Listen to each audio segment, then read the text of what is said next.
சோறு ஊட்டுறதுக்கு போய் ஒரு கிளாஸ் அட்டன் பண்ணிக்க பாருங்க, அதுக்கு தான் ஆன்டி காண்டா வராங்க. சாம்பார் அப்ப எனக்கு நாங்களும் குழந்தை பெற்றிருக்கோம், நாங்களும் அதுங்களை வளர்த்து படிக்க வச்சு கல்யாணம் பண்ணி உங்களை மாதிரி உங்க இடத்துல உட்கார வச்சிருக்கோம். நாங்களும் வளர்ந்தா அது கவுந்துச்சு, சாப்பிட்டுச்சு. 6 மாசத்துல சாப்பாடு வந்து குழந்தை தனியா ஊட்டுற அளவுக்கு உங்களுக்கு என்ன அப்படி ஒர்க் இருக்கு?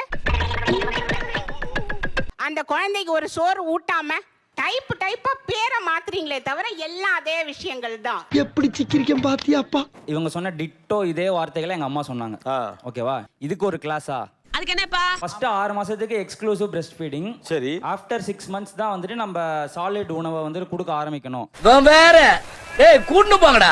அது எப்படிங்க 6 மாசத்துல சாப்பிடுவாங்க அப்படின்னு அவங்க கேக்குறாங்கல்ல. அதுதான் இப்ப இந்த டிபேட்டோட டாபிக்கே அதுதான். அவங்களுக்கு நவீன குழந்தை வளர்ப்பு முறை தெரியல. ஆனா முட்டை போடுற கோழிக்கு தான் தெரியும் குண்டி வலினா என்னன்னு. நீங்க வளர்க்குறீங்க, நாங்க ஒத்துக்கிறோம். ஆனா எங்களுக்கு தெரியாதுன்னு நீங்க எப்படி சொல்லலாம்?